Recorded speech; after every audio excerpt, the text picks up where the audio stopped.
Good morning, everybody, and happy Friday. My name is Jonna, and today I bring you Uncanny Tales. As you may know, I am here from the Vancouver Public Library where we're recording this live in the Inspiration Lab. The Vancouver Public Library is located on the stolen homelands of the Musqueam, Squamish, and Tsleil-Waututh nations. When we acknowledge the land, we hope that it's an opportunity for us to really look into the long, ongoing course of genocide in our country and think about ways that we can actively try to bring anti-racism into everything that we do. If you're interested in finding out more about whose land you're sitting on, please check out the link that my colleague Daniel's going to place in the chat at www.whose.land.en. Now, as you know, today you're here watching Uncanny Tales. This is a program we developed with seniors in mind. For seniors and their caregivers across the country, we hope that you can take some time to sit back, relax, and enjoy the story together. Today I'd like to give a very special shout out to Trina Rose Adams, who is recovering from surgery in Caramios, BC. Trina, we're thinking about you and we wish you the very speediest of recoveries. Now, if you'd like a shout out, feel free to reach out to us by using the program feedback form posted in the chat at VPL Program Feedback or by emailing us at programs@vpl.ca. Now, today is a double feature, and I will be reading two stories for you today, The Lottery by Shirley Jackson, and then I'll be reading Killed by Kindness by Nedra Tyer. The Lottery is a short story that was written in 1948 and was originally published in The New Yorker. It covers themes such as sacrifice and mob mentality. The story was initially met with very negative response. Shirley Jackson received a lot of hate mail, and people canceled their subscriptions to The New Yorker. Over time, however, Jackson's work has been adapted into radio plays, miniseries, television and film, and most recently as a graphic novel that was actually illustrated by her grandson.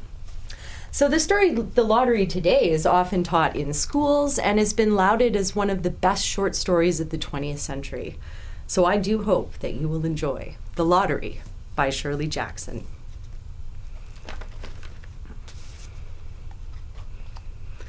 The morning of June 27th was clear and sunny, with the fresh warmth of a full summer day. The flowers were blossoming profusely, and the grass was richly green. The people of the village began to gather in the square between the post office and the bank, around 10 o'clock. In some towns, there were so many people that the lottery took 2 days and had to be started on June 26th. But in this village, where there were only about 300 people, the whole lottery took less than 2 hours, so it could begin at 10 o'clock in the morning and still be through in time to allow the villagers to get home for noon dinner. The children assembled first, of course. School was recently over for the summer, and the feeling of liberty sat uneasily on most of them. They tended to gather together quietly for a while before they broke into boisterous play, and their talk was still of the classroom and the teacher, of books and reprimands. Bobby Martin had already stuffed his pockets full of stones, and the other boys soon followed his example, selecting the smoothest and roundest stones. Bobby and Harry Jones and Dickie Delacroix, the villagers pronounce his name Delacroix, eventually made a great pile of stones in the one corner of the square and guarded it against the raids of the other boys. The girls stood aside, talking amongst themselves, looking over their shoulders at the boys, and the very small children rolled in the dust or clung to the hands of their older brothers and sisters. Soon the men began to gather, surveying their own children, speaking of planting and rain, tractors and taxes. They stood together, away from the pile of stones in the corner, and their jokes were quiet, and they smiled rather than laughed. The women, wearing faded house dresses and sweaters, came shortly after their menfolk. They greeted one another and exchanged bits of gossip as they went to join their husbands. Soon the women, standing by their husbands, began to call to their children, and the children came reluctantly, having to be called 4 or 5 times. Bobby Martin ducked under his mother's grasping hand and ran, laughing, back to the pile of stones. His father spoke up sharply, and Bobby came quickly and took his place between his father and his eldest brother. The lottery was conducted, as were the square dances, the teenage club, the Halloween program, by Mr. Summers, who had time and energy to devote to civic activities. He was a round-faced, jovial man, and he ran the coal business, and people were sorry for him because he had no children and his wife was a scold. When he arrived in the square carrying the black wooden box, there was a murmur of conversation among the villagers, and he waved and called, "Little late today, folks." The postmaster, Mr. Graves, followed him, carrying a three-legged stool, and the stool was put in the center of the square, and Mr. Summers set the black box down on it. The villagers kept their distance, leaving a space between themselves and the stool, and when Mr. Summers said, "Some of you fellows want to give me a hand?" there was a hesitation before two men, Mr. Martin and his oldest son Baxter, came forward to hold the box steady on the stool while Mr. Summers stirred up the papers inside of it. The original paraphernalia for the lottery had long been lost, and the black box now resting on the stool had been put into use even before Old Man Warner, the oldest man in town, was born. Mr. Summers spoke frequently to the villagers about making a new box, but no one liked to upset even as much tradition as was represented by the black box.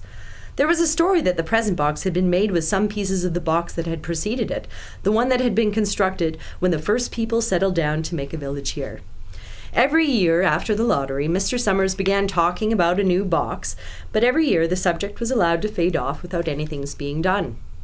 The black box grew shabbier each year. By now it was no longer completely black, but splintered badly along one side to show the original wood color, and in some places faded or stained. Mr. Martin and his oldest son Baxter held the black box securely on the stool until Mr. Summers had stirred the papers thoroughly with his hand. Because so much of the ritual had been forgotten or discarded, Mr. Summers had been successful in having slips of paper substituted for the chips of wood that had been used for generations. Chips of wood, Mr. Summers had argued, had been all very well when the village was tiny, but now that the population was more than 300 and likely to keep on growing, it was necessary to use something that would fit more easily into the black box. The night before the lottery, Mr. Summers and Mr. Graves made up the slips of paper and put them in the box, and it was then taken to the safe of Mr. Summers' coal company and locked up until Mr. Summers was ready to take it to the square the next morning. The rest of the year, the box was put away, sometimes one place, sometimes another. It had spent 1 year in Mr. Graves' barn and another year underfoot in the post office, and sometimes it was set on a shelf in the Martin grocery and left there. There was a great deal of fussing to be done before Mr. Summers declared the lottery open. There were the lists to make up of heads of families, heads of households in each family, members of each household in each family. There was the proper swearing in of Mr. Summers by the postmaster as the official of the lottery. At one time, some people remembered there had been a recital of some sort performed by the official of the lottery, a perfunctory, tuneless chant that had been rattled off duly each year. Some people believed that the official of the lottery used to stand just so when he said or sang it. Others believed that he was supposed to walk among the people. But years and years ago, this part of the ritual had been allowed to lapse.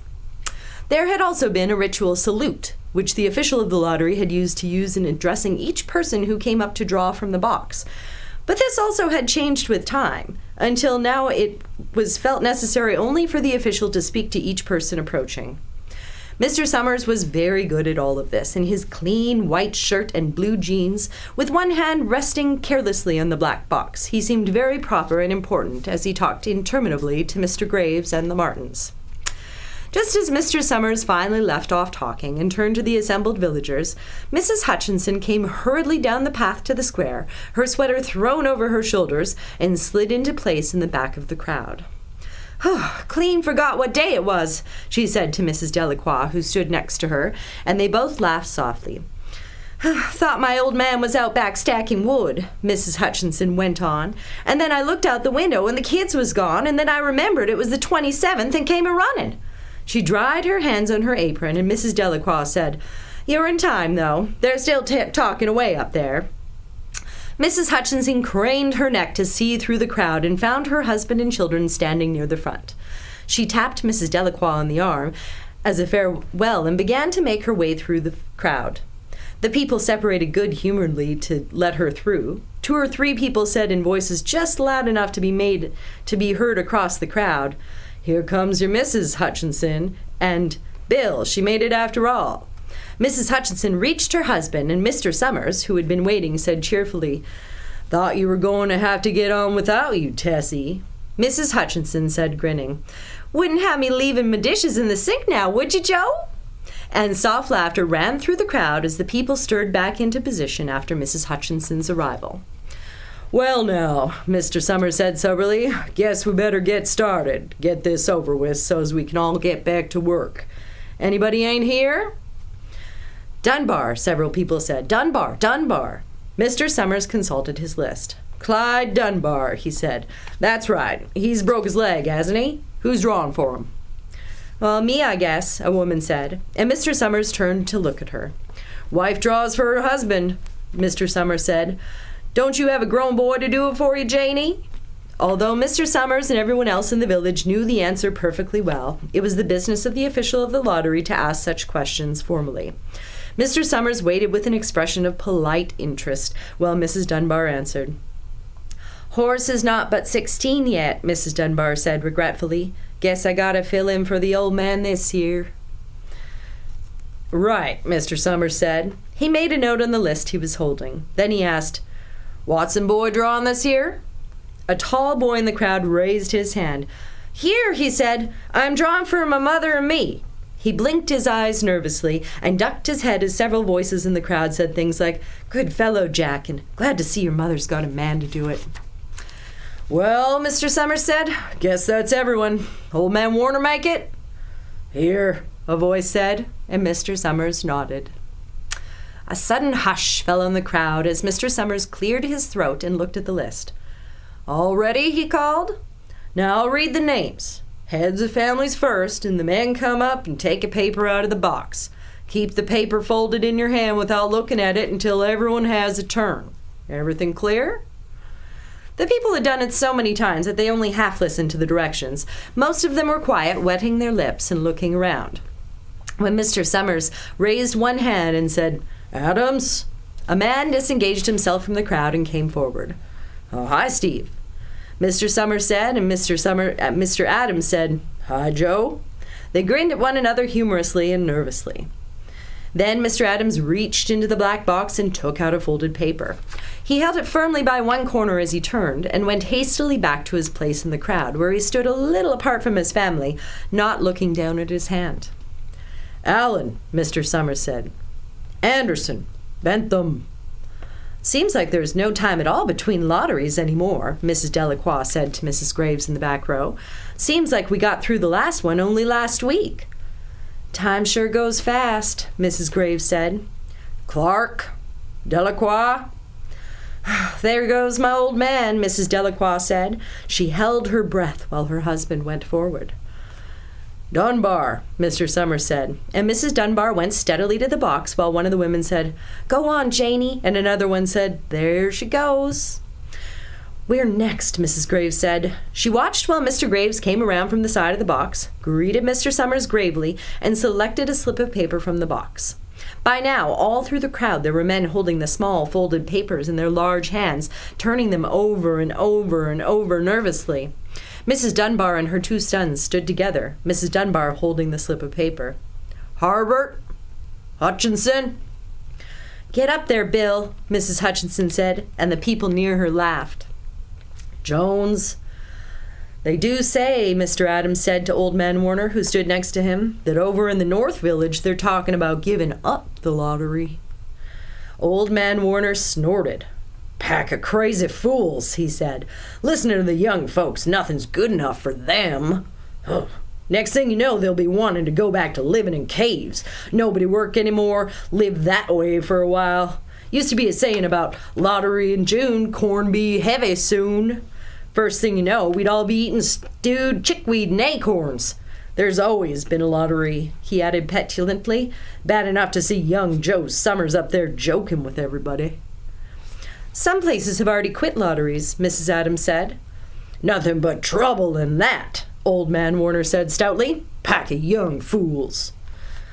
Martin, and Bobby Martin watched his father go forward. "Overdyke, Percy."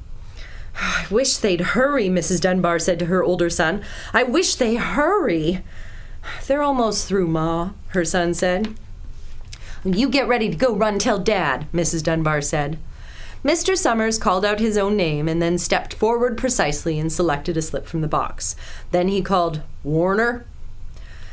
"77th year I've been in the lottery," Old Man Warner said as he went through the crowd. "77th time." "Watson." The tall boy came awkwardly through the crowd. Someone said, "Don't be nervous, Jack." And Mr. Summers said, "Take your time, son." "Zanini." After that, there was a long pause, a breathless pause, until Mr. Summers, holding his slip of paper in the air, said, "All right, fellows." For a moment, no one moved, and then all the slips of paper were opened. Suddenly, all the women began to speak at once, saying, "Who is it? Who is it? Who's got it? Is it the Dunbars? Is it the Watsons?"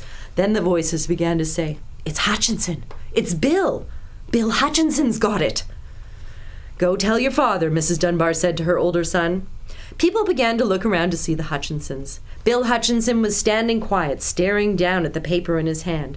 Suddenly, Tessie Hutchinson shouted to Mr. Summers, "You didn't give him enough time to take any paper he wanted. I saw you. It wasn't fair." "Be a good sport, Tessie," Mrs. Delacroix called, and Mrs. Graves said, "All of us took the same chance." "Shut up, Tessie," Bill Hutchinson said. "Well, everyone," Mr. Summers said, "that was done pretty fast, and now we've got to be hurrying a little more to get done in time." He consulted his next list. "Bill," he said, "you draw for the Hutchinson family. You got any other households in the Hutchinsons?" "Well, there's Dawn and Eva," Mr. Hutchinson yelled. "Make them take their chance."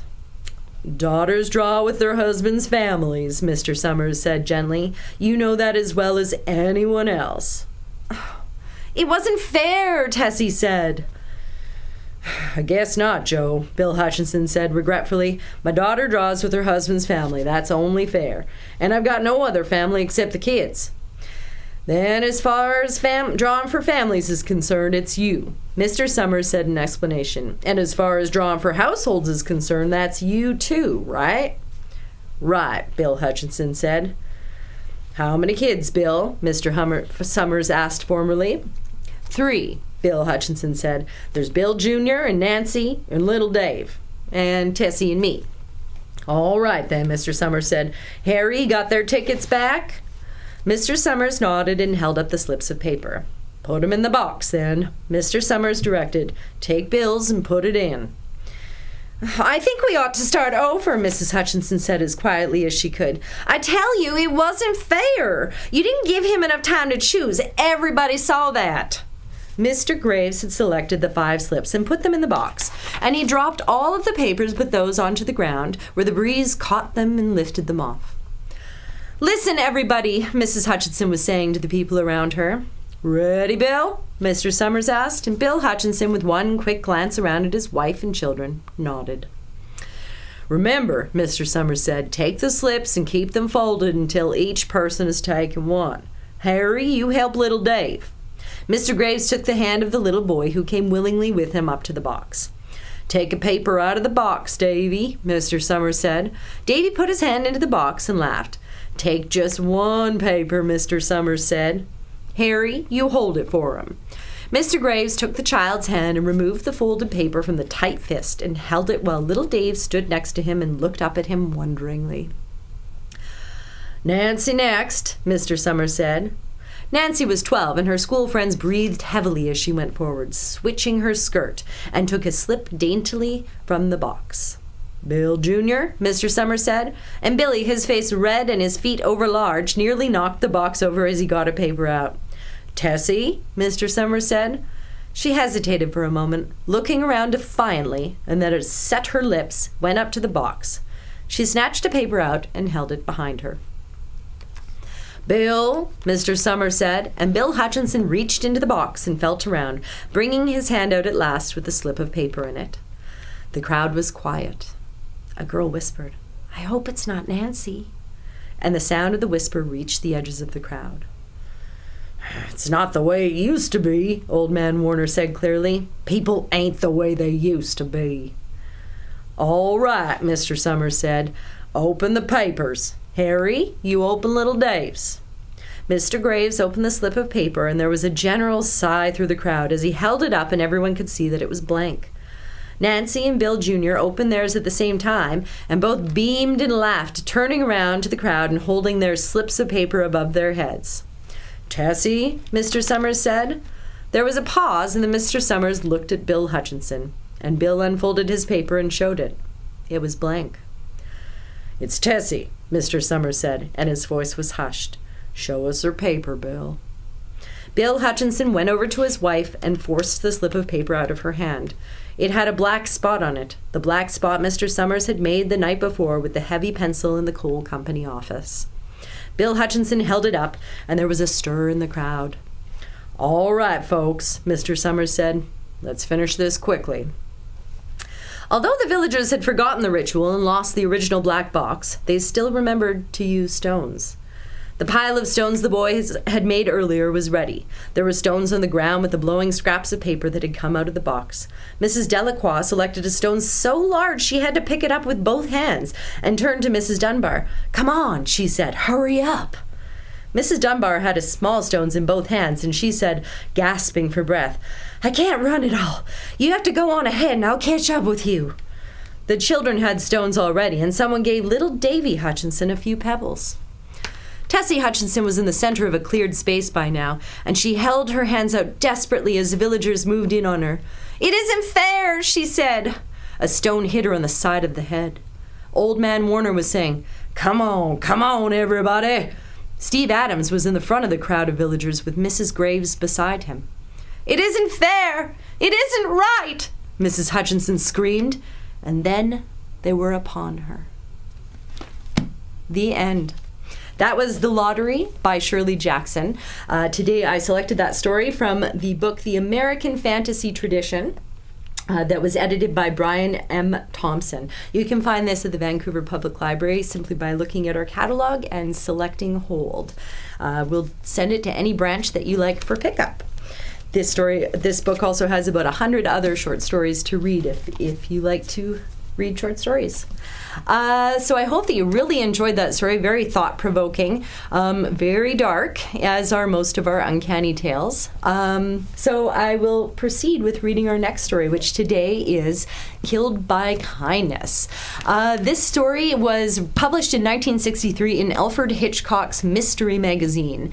The story is told from the alternating perspectives that are narrated between a husband and wife who seem to only want the best for each other. Now, this type of literary device has made a resurgence in recent years, used in such popular novels as Gone Girl, which was later turned into a film. For her time, Nedra was a prolific short story and novel writer. Without further ado, Uncanny Tales presents Killed by Kindness by Nedra Tyer.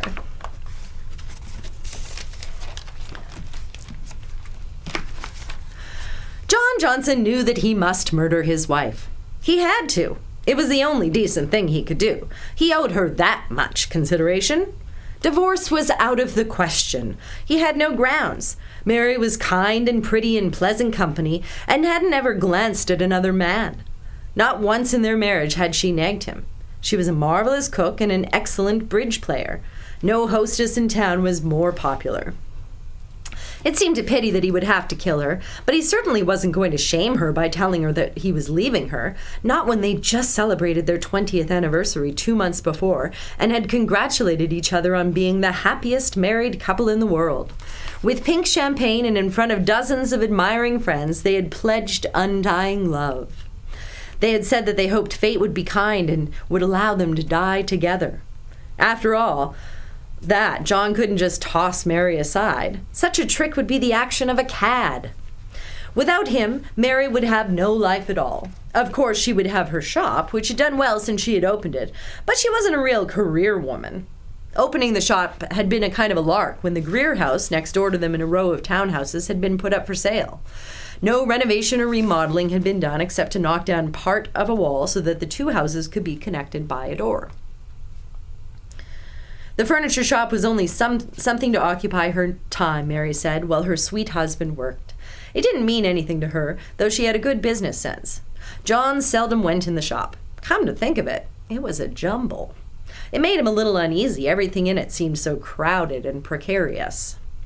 Yes, Mary's interest was in him. It wasn't in the shop. She'd have to have something besides the shop to have any sort of meaningful existence. If he divorced her, she'd have no one to take her to concerts and plays. Dinner parties, her favorite recreation, would be out. None of their friends would invite her to come without him. Alone and divorced, she would be shunted into the miserable category of spinsters and widows who had to be invited to lunch instead of dinner. He couldn't relegate Mary to such a life, though he felt sure that if he asked her for a divorce, she'd give him one. She was so acquiescent and accommodating. No, he wasn't going to humiliate her by asking her for a divorce. She deserved something better from him than that. If only he hadn't met Lettice on that business trip to Lexington. But how could he regret such a miracle? He had come alive only in the 6 weeks since he'd known Lettice. Life with Mary was ashes in comparison. Since he'd met Lettice, he'd felt like a blind man who had been given first sight. He might have been deaf all of his life and was hearing for the first time. And the marvel was that Lettice loved him and was eager to marry him and free to marry him. And waiting. And insisting. He must concentrate on putting Mary out of the way. Surely a little accident could be arranged without too much trouble. The shop ought to be an ideal place, there in all that crowded junk. Among those heavy marble busts and chandeliers and andirons, something from above or below could be used to dispatch his dear Mary to her celestial reward. "Darling, you must tell your wife," Lettice urged when they next met at their favorite hotel in Lexington. "You've got to arrange for a divorce. You have to. You've got to tell her about us." Lettice's voice was so low and musical that John felt hypnotized. But how could he tell Mary about Lettice? John couldn't even rationalize Lettice's appeal to himself. Instead of Mary's graciousness, Lettice had elegance. Lettice wasn't as pretty or as charming as Mary, but he couldn't resist her. In her presence, he was an ardent and masterful lover. In Mary's presence, he was a thoughtful, compliant husband. With Lettice, life would always be lived at the highest peak. Nothing in his long years with Mary could approach the wonder he had known during his few meetings with Lettice. Lettice was earth, air, fire, and water, the four elements. Mary was... No, he couldn't compare them. Anyway, what good was it to set their attractions off against one another? Then, just as he was about to suggest to Lettice that they go to the bar, he saw Chet Fleming enter the hotel and walk across the lobby toward the desk. What was Chet Fleming doing in Lexington? But then anyone could be anywhere at any time. That was the humiliating risk illicit lovers faced. They might be discovered anywhere, anytime. No place was secure for them. But Chet Fleming was the one person he wanted least to see, and the one who would make it the most of encountering John with another woman. That blabbermouth would tell his wife and friends, his doctor, his grocer, his banker, and his lawyer. Word would get back to Mary. Her heart would be broken. She deserved better than that. John cowered beside Lettice. Chet dawdled at the desk. John couldn't be exposed like that any longer. A single glance around and Chet would see him and Lettice. John made an incoherent excuse, then sidled over to the newsstand where he hid behind a magazine until Chet had registered and taken an elevator upstairs. Anyway, they had escaped, but only barely. John couldn't risk cheapening their attachment. He had to do something to make it permanent right away, but at the same time, he didn't want to hurt Mary. Thousands of people in the United States had gotten up that morning who would be dead before nightfall. Why couldn't his dear Mary be among them? Why couldn't she die without having to be murdered? When John rejoined Lettice and tried to explain his panic, she was composed but concerned and emphatic. "Darling, this incident only proves what I've been insisting. I said you'd have to tell your wife at once. We can't go on like this. Surely you can understand." "Yes, dear, you're quite right. I'll do something as soon as I can." "You must do something immediately, darling." Oddly enough, Mary Johnson was in the same predicament as John Johnson. She had no intention of falling in love. In fact, she thought she was in love with her husband. How naive she'd been before Kenneth came into her shop that morning, asking whether she had a bust of Mozart. Of course she had a bust of Mozart. She had several busts of Mozart. Not to mention Bach, Beethoven, Victor Hugo, Balzac, Shakespeare, George Washington, and Goethe in assorted sizes. He had introduced himself. Customers didn't ordinarily introduce themselves, and she gave him her name in return, and then realized that he was the outstanding interior designer in town.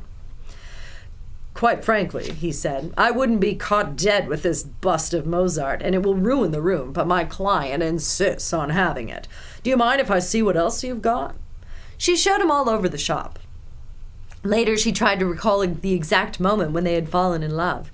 He had spent all that first morning there. Toward noon, he seemed especially attracted to a small back room cluttered and crowded with chests and drawers. He reached for a drawer pull that came off in his hands when he reached for her. What do you think you're doing? She said.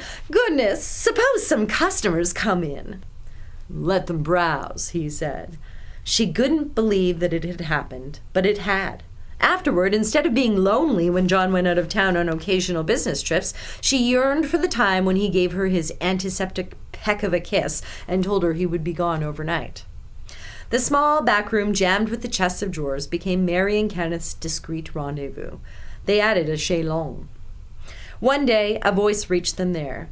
They had been too engrossed to notice that anyone had approached. Mrs. Johnson, where are you? I'd like some service, please. Mary stumbled out of the dark to greet the customer. She tried to smooth her mussed hair. She knew that her lipstick was likely smeared. The customer was Mrs. Bryan, the most accomplished gossip in town. Mrs. Bryan would get word around that Mary Johnson was carrying on scandalously in her shop. John was sure to find out now. Fortunately, Mrs. Bryan was preoccupied. She was in a Pennsylvania Dutch mood and wanted to see butter molds and dower chests. It was a lucky escape, as Mary later told Kenneth. Kenneth refused to be reassured. I love you deeply, he said, and honorably. I've reason to know you love me too. I'm damn tired of sneaking around. I'm not going to put up with it any longer. Do you understand? We've got to get married. Tell your husband you want a divorce. Kenneth kept talking about a divorce, as if a divorce was nothing at all, not harder to arrange than a dental appointment. How could she divorce a man who had been affectionate and kind and faithful for 20 years? How could she snatch happiness from him? If only John would die. Why couldn't he have a heart attack? Every day thousands of men died from heart attacks. Why couldn't her darling John just drop dead? It would just simplify everything. Even the ringing of the telephone sounded angry, and when Mary answered it, Kenneth at the other end of the line was in a rage. Damn it, Mary! This afternoon was ridiculous. It was insulting. I'm not skulking anymore. I'm not hiding behind doors while you grapple around for the butter molds to show customers. We've got to be married right away. Oh, yes, darling, do be patient. I've already been too patient. I'm not waiting any longer. She knew that he meant it. If she lost Kenneth, life would end for her. She hadn't ever felt this way about John. Dear John, how could she just toss him aside?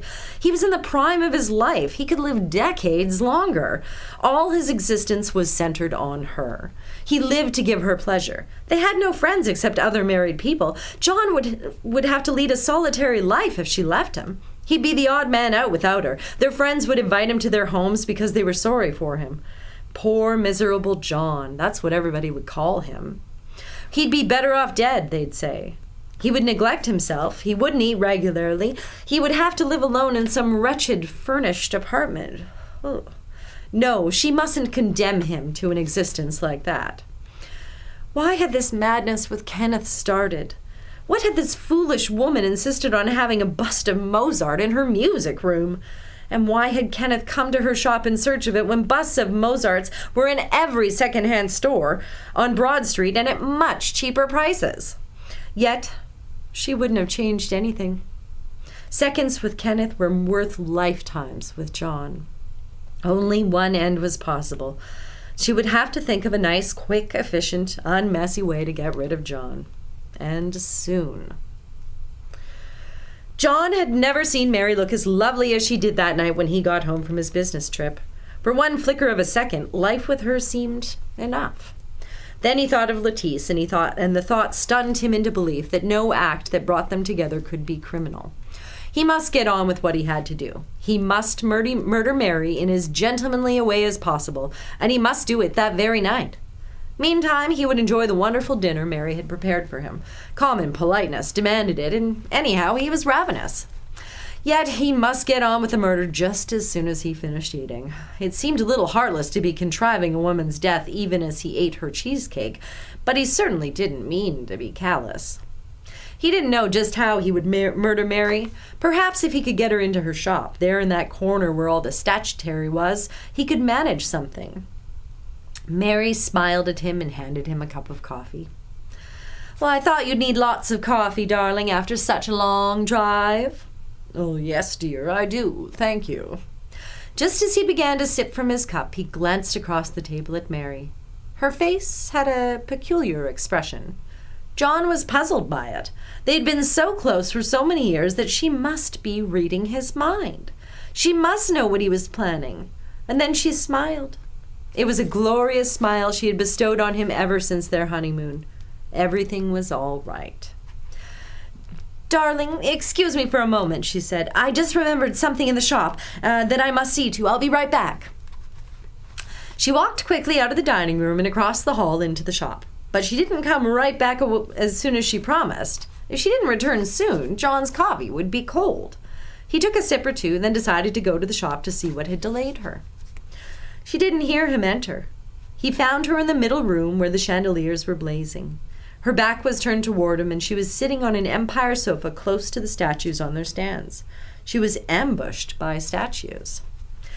Good Lord! It was as he suspected. She'd been reading his thoughts. Her shoulders heaved. She was sobbing. She knew that their life together was ending. Then he decided that she might be laughing. Her shoulders would be shaking like that if she were laughing to herself. Whatever she was doing, whether she sobbed or laughed, it was no time for him to speculate on her mood. This was too good of a chance to miss. With her head bent over, she would be directly in the path of the bust of Victor Hugo or Benjamin Franklin or whoever it was towering above her. John would only have to topple it slightly, and it would hit her skull. It needed only the gentlest shove. So he shoved. It was so simple. Poor darling girl. Poor Mary. But it was all for the best, and he wouldn't ever blame himself for what he'd done. Still, he was startled that it had been so easy and it had taken no time at all. He would have tried it weeks before if he had known that it could be done with so little trouble. John was quite composed. He took one last affectionate glance at Mary and then went back to the dining room. He would drink his coffee and then telephone the doctor. No doubt the doctor would offer to notify the police since it was an accidental death. John wouldn't need to lie about anything except for one slight detail. He would have to say that some movement of Mary's must have caused the bus to fall. His coffee was still warm. He drank it unhurriedly. He thought of Lettice. He ached for the luxury of telephoning her so that their life together was now assured and that after a discreet interval they could be married. But he decided he had better not take any chances. He would delay calling Lettice. He felt joyful, yet calm. He couldn't remember having ever felt so relaxed. No doubt it came from relief of having done what had to be done. He was even sleepy. He was sleepier than he had ever been. He must lie down on the living room couch. That was more urgent even than telephoning the doctor. But he couldn't wait to get to the couch, so he laid his head on the dining table. His arms dangled. None of Mary and John's friends had any doubt about how the double tragedy had occurred. When they came to think of it, the shop had always been a booby trap, and that night Mary had tripped or stumbled and had toppled the statue onto her head. Then John had found her, and grief had overwhelmed him. He realized he couldn't live without Mary, and his desperate sense of loss had driven him to dissolve enough sleeping tablets into his coffee to kill himself.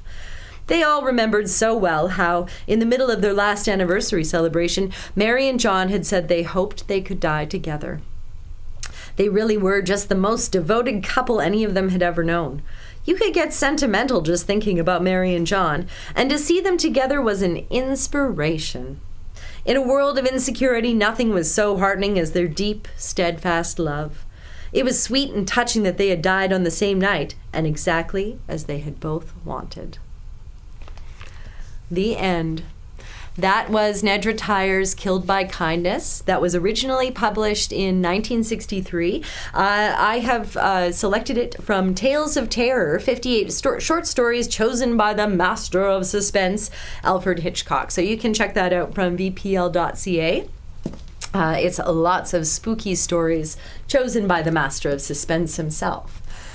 So I just wanted to thank everybody for tuning in today for today's episode. If you would like a shout out on future episodes, please let us know at programs@vpl.ca. If you love what you saw today, please fill out our program feedback form that will be posted in the chat by Daniel. And let us know what you loved and what we can do better to make the program more accessible for you. I'd like to also just thank all the staff here at the Inspiration Lab, Leah, Daniel, Kevin. Thank you so much for all your hard work on the back end of Uncanny Tales. Now for some upcoming events. On Wednesday, August 11th, from 12 till 1 p.m., we have a very special event of a conversation with 3 top suspense writers from British Columbia about their latest pulse-pounding thrillers. This will be moderated by Dana G., who is a book writer for the Vancouver Sun and Province, and it's sure to be a riveting event that will top up your must-read list for the summer. Later today, from 4 till 5 p.m., we have a wonderful event called Keeping the Wild in the Wilderness, and that is presented in partnership with Parks Canada. This 40-minute program is going to explore why the concept of leaving no trace is so important. So do feel free to tune in if you like camping or you just want to learn more about nature and the things that we're doing to protect it. And finally, please join us on August the 6th at 10 a.m. for another exciting episode of Uncanny Tales. I will be reading The Sound of Thunder by Ray Bradbury, which is a science fiction story. So hold on to your hats. Can't wait to see you then as well. If you would like any more information on upcoming programs or services or events, please visit us at www.vpl.ca. Thanks for joining us today, and happy Friday.